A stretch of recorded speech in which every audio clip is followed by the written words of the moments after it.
منطقة ملوثة. هاي المنطقة مجري عليها مسح. عندنا احنا مشروحات.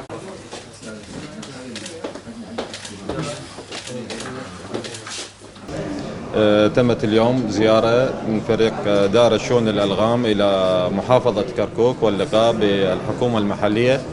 مشكورين.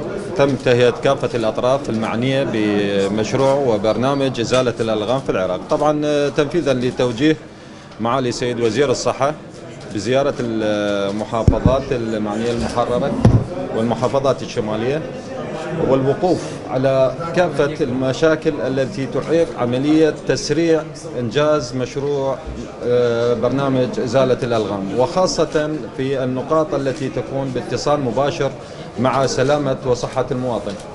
فالحمد لله كان محافظة كركوك برئاسة السيد النائب كانت لهم رؤية واضحة بخصوص المناطق ذات الأولوية، إضافة إلى المشاكل التي تعاني منها الجهات العاملة في إزالة الألغام، خاصة الجهد الوطني مشكورا ساهم في عمليات كبيرة في إزالة الألغام، إضافة إلى المنظمات وما هي المشكلات التي تعرقل إنجاز العمل وتسريعه.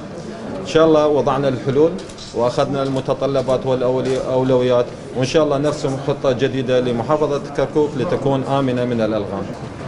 حاليا بعد المسح الغير تقني، آخر مسح قبل أقل من شهر تم إجراء من قبل دائرتنا، حوالي متبقي 38 كيلو متر مربع، يعني 38 مليون متر مربع ملوث بالألغام والعبوات الناسفة. تم رفع حد الآن أكثر من 50% إنجاز عمل طبعا من ناحية إزالة الألغام والعبوات الناسفة، لأن تعرفون كركوك تأثرت بنظام داعش، بمعارك داعش، وداعش نصب عبوات ناسفة يعني كانت مبتكرة وخطرة جدا.